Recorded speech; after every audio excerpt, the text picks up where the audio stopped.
नमस्कार, मैं गौरी, देख रहे हैं आप सी न्यूज़ भारत। खबर दिल्ली से है। दिल्ली के रामजस ग्राउंड पटेल नगर में नई दिल्ली से भाजपा प्रत्याशी बंसी स्वराज के समर्थन में आए उत्तराखंड के मुख्यमंत्री पुष्कर सिंह धामी ने जनता को संबोधित किया और कहा, जिस तरह से उत्तराखंड में डबल इंजन की सरकार है और विकास कार्य तेजी से हो रहे हैं, उत्तराखंड देवभूमि में चारों तरफ विकास हो रहा है, उसी तरह दिल्ली की सभी सीटों पर भाजपा अपना परचम लहराएगी। दिल्ली में भी विकास की आंधी चलेगी और उन्होंने उत्तराखंड की उपलब्धियां गिनवाई और भाजपा की कुशल रणनीति बताई और बंसी स्वराज के समर्थन में जनता से वोट देने की अपील की।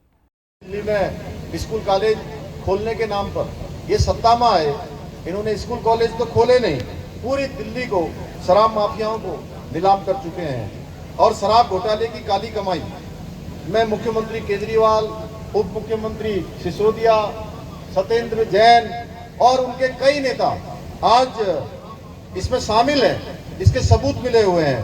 ये कोई केजरीवाल जी अभी 2 तारीख तक अंतरिम जमानत पर आए हैं, अभी डोलिया बोल रहे थे, इनको दोबारा से फिर से जेल जाना है। भाइयों बहनों, ये मुकदमा आगे चलने वाला है। ये केवल और केवल जेल से बाहर आकर और अपराध को बढ़ावा दे रहे हैं। आप देख रहे होंगे कल जिस प्रकार से पुलिस ने स्वाति मालीवाल के साथ, जो राज्यसभा की सांसद है, उनके साथ जिस प्रकार का व्यवहार हुआ है, जिस प्रकार की मारपीट हुई है, दुर्व्यवहार हुआ है, और जो उसके आरोपी हैं उनको बचाने के लिए आज नौटंकी कर रहे हैं। अरे भाई, एक तो चोरी, ऊपर से सीना चोरी।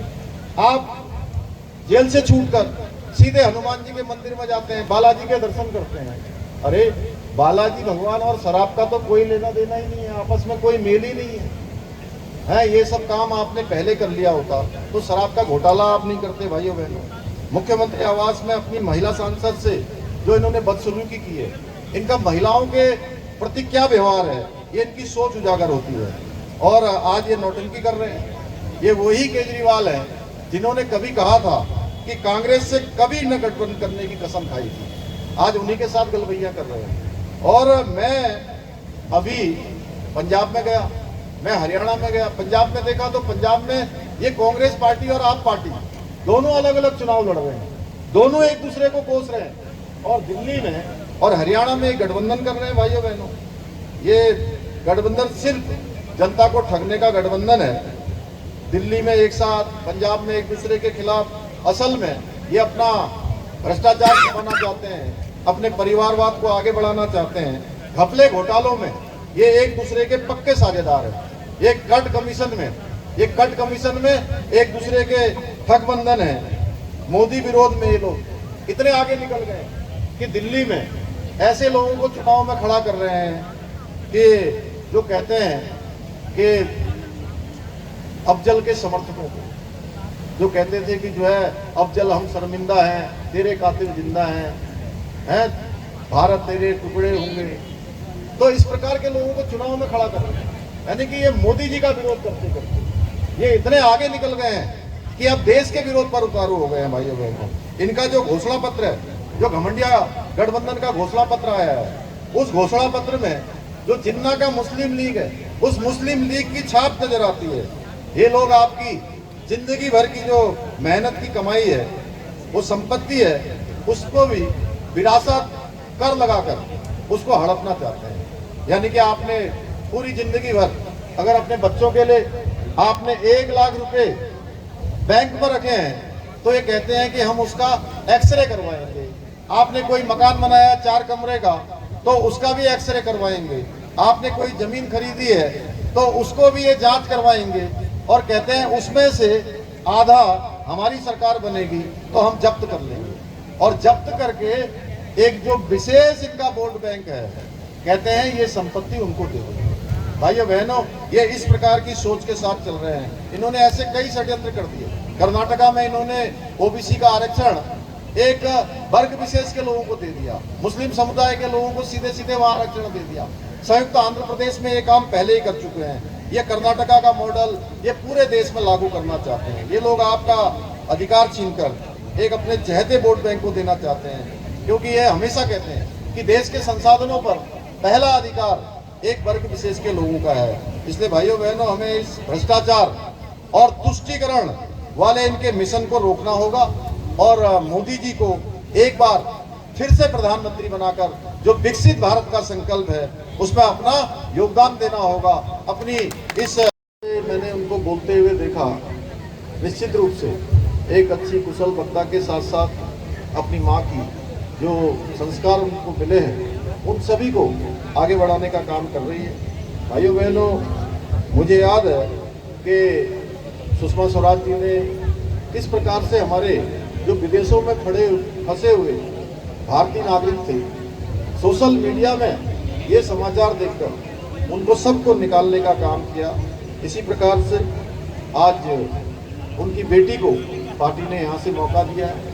हम सबको भी एक ऐसा समय मिला है, अवसर मिला है कि हम सब लोग आगे बढ़कर भारतीय जनता पार्टी को समर्थन करें, मोदी जी को तीसरी बार प्रधानमंत्री बनाने में अपना योगदान दें। क्योंकि पिछले 10 वर्षों में हम सब जानते हैं मोदी जी ने भारत को बुलंदियों पर ले जाने का काम किया है। 10 वर्षों में विकास की अनेक परिभाषाएं उन्होंने गढ़ी हैं और भारत दुनिया में अपनी तेजी से तरक्की भारत की हुई है। भारत का डंका बजा है, मान सम्मान स्वाभिमान बढ़ा है और आज पूरा भारत पूरा विश्व भारत के समक्ष आज नतमस्तक है। भाइयों बहनों, दिखा दिया जिसके बारे में शायद अपेक्षा भी नहीं थी किसी की कि इतना काम हो जाएगा। इस प्रकार से उन्होंने तेज गति से विकास को आगे बढ़ाया, भारत को आज विश्व गुरु बनाने की ओर तेजी से अग्रसर बना दिया। Startup India, make in India, ऐसे अनेक योजनाएं आज देश के अंदर शुरू हुई हैं। आज भारत आकर्षक एक मैन्युफैक्चरिंग का हब बन रहा है। दुनिया की बड़ी बड़ी कंपनियां, अभी आदेश जी भी मुझसे चर्चा कर रहे थे कि बहुत सारे लोग उत्तराखंड में भी काम करना चाहते हैं। मैंने कहा निश्चित रूप से हम उन सबका स्वागत करेंगे और हमने इन्वेस्टर ग्लोबल समिट उत्तराखंड में किया था हमारे प्रधानमंत्री आदरणीय मोदी जी के मार्गदर्शन में, जिसमें देश दुनिया के 50 देशों से लोगों ने उत्तराखंड में आकर अपने उद्योग लगाने का मन बनाया है। उन्होंने हमको अपने प्रस्ताव दिए हैं और हम उनके लिए तमाम प्रकार की योजनाएं, तमाम प्रकार की नीति हाथ तो हटाओ, हाथ हटाओ। भारतीय समाज के समर्थन में आज आप लोग उत्तराखंड की जनसभा को सुनते हैं।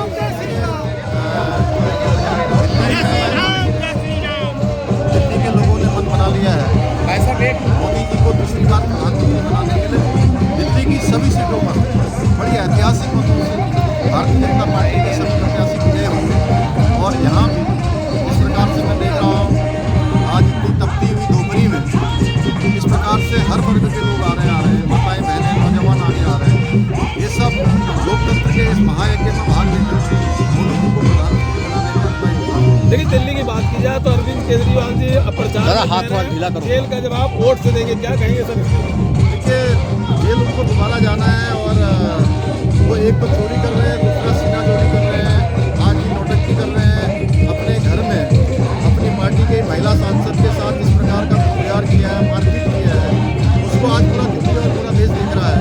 सर, अभी कहा है राहुल गांधी ने कहा कि 150 पार भी नहीं हो रही है, 400 पार का नारा बंद कर दिया। राहुल गांधी गंभीर नहीं होते हैं और वो हर दिन नया बयान देते हैं। दिल्ली से सी न्यूज़ संवाददाता दीपक की रिपोर्ट।